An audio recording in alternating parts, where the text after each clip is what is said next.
Tina Marie here, and I am bringing you my first book review of 2015. Yes, it's the middle of February, and I'm finally getting around to reviewing a book for you guys on camera. But yeah, I just felt like filming today. I haven't filmed since last week. It's been really crazy, as I told you in my last video.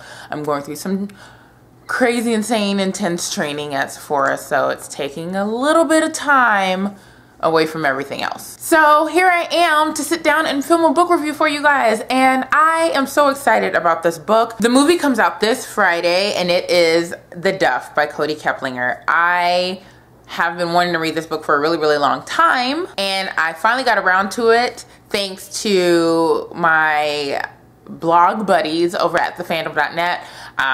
The publisher wanted someone to review the book on the site for the release of the film, and I said I'd do it, so I got sent this copy, so thank you so much.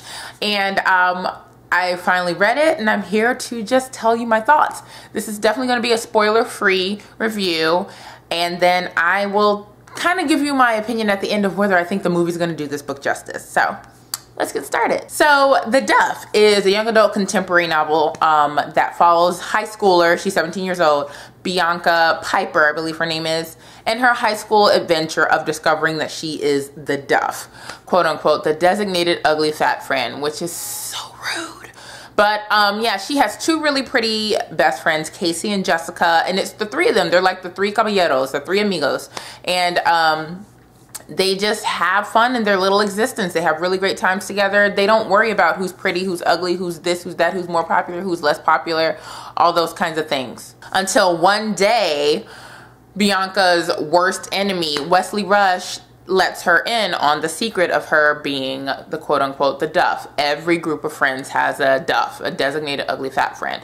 She's totally unaware of this, and it takes her by surprise because Bianca is pretty much a I don't care what anyone else thinks of me. I'm just going to do my own thing, live in my own world, follow my own rules, which is really, really admirable, especially for someone that's in high school. So the fact that she let Wesley kind of get to her, I was like, no. But, you know, every high schooler has their own, you know, insecurities. And then when somebody points them out to you, you hear it echo in your head forever. And that's essentially what happened in this book. And then on the other side of that, Bianca's home life isn't going all that well either. So with the stress from that, and then with Wesley telling her that she's the DUFF, she's under a lot of pressure.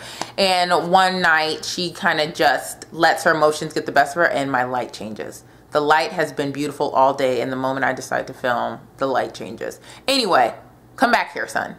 Here we go. Here it comes. Anyway, she breaks, and then she, for whatever random reason, makes out with Wesley one random night, and that sparks a whole new enemies with benefits relationship between her, Bianca, and Wesley. Here's what I love about this book. I love the characters. Kody did a great job in making me really care and feel for these characters. I cared about what happened to them. I cared about why they were the way that they were, any of the situations that they were in. I really felt everything. I felt bad for Bianca. I was happy for her. I was sad for her. I was angry with her. Same with Wesley. I didn't think I would love this book as much as I did because it seemed like one of those girl hates guy, but guy turns out to be not so bad, and then girl falls for guy kind of things. But there was much more to it than this. I really, really just enjoyed how realistic it felt, to be completely honest, especially on the part of Bianca's home life. Oh, that poor girl. Like, her parents were, while they weren't evil parents and I didn't hate them at all, they definitely had their flaws. And I think that's the part of the story that I enjoyed the most. Just really, really seeing how Bianca was impacted by her dad's choices and by her mom's choices, and how she kind of reconciled relationships with each of them, and her friendships with Casey and Jessica. Oh, I loved that. I really love how this book has tiny lessons in it that really and honestly aren't that big in the grand scheme of things, but they're the most basic, you know, of just being okay with who you are and loving who you are, and, you know, peeling the onion, you know, quote unquote, of who a person really is to discover who they are. You know, Wesley didn't know Bianca, Bianca didn't know Wesley, and together through their enemies with benefits relationship, they start to learn more about each other, and then feelings start to change. I really enjoy the pacing of this book too. It's not something that's too quick, and it's not insta-love or anything like that. Oh, there's no insta-love in this at all. Bianca was really, really, really hesitant and almost begrudgingly was admitting to herself that she had a crush on Wesley. And I really, really liked that. You know, just because he's a pretty boy and he gave you a kiss and you made out, she didn't fall head over heels for him. And I really liked that. Her personality was probably me in high school for the most part. Granted, my life wasn't as dramatic as hers. My home life wasn't as dramatic. But I just really was able to connect with her on several levels. And I think that the reader of this book will be able to do that as well. Sure, a lot of, there were a little bit of dramatic moments where it's just like, really? Come on, calm down. But I really felt for Bianca in this. And then not even to talk about Wesley. Wesley was a nice surprise for me. Yes, he's a little bit predictable in being the bad boy. That's not really all that bad. But Kody made it so that I was surprised just a teeny bit by the end of the book how Wesley, even though he wasn't a bad person, the essence of his character was the same from beginning to end. I love that she didn't make him do a complete 360, or was it 180? A complete 180 and just become this totally different person by the end of the book. I love that. Same with Bianca. She was, the essence of her character is still there from beginning to end.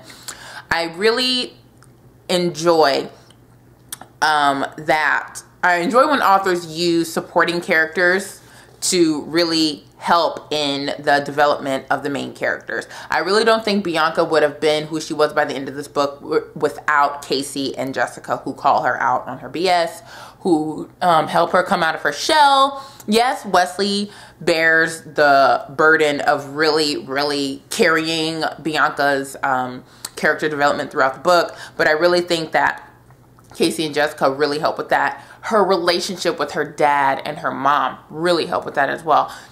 She just learned so many great lessons in this book that I just think anyone can really take away from this. I really enjoyed this book. I liked it a lot, and I knew I liked it by maybe about a third of the way in. I just really felt I'm going to really like this book.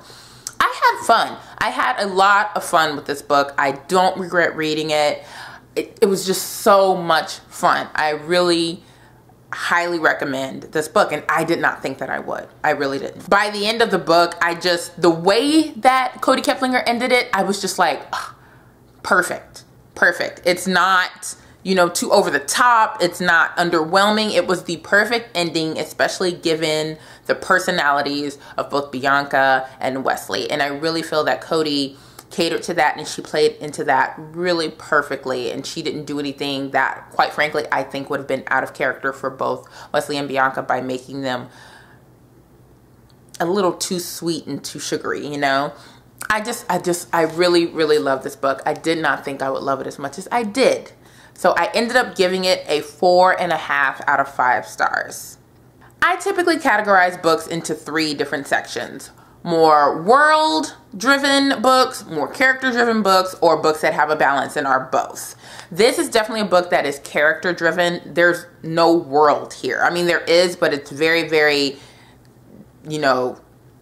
almost non-existent. You really don't care about where they are. The world has nothing to do with the characters and their development and the plot progression. It's really, honestly, the characters that dictate the pace and the depth of the plot. It's all character driven here. I just loved it. I love this book so much. So let's talk about the film. I haven't seen the film. I'm gonna go see it when it comes out, but just based on the previews and the previews that I've seen, I just don't even see the similarities between this book and the movie. I read the synopsis of the movie and I don't even get how it's called the DUFF. I don't see the similarities at all. I feel like in the movie, it looks like Bianca is going to go to Wesley asking him to help her not be a DUFF.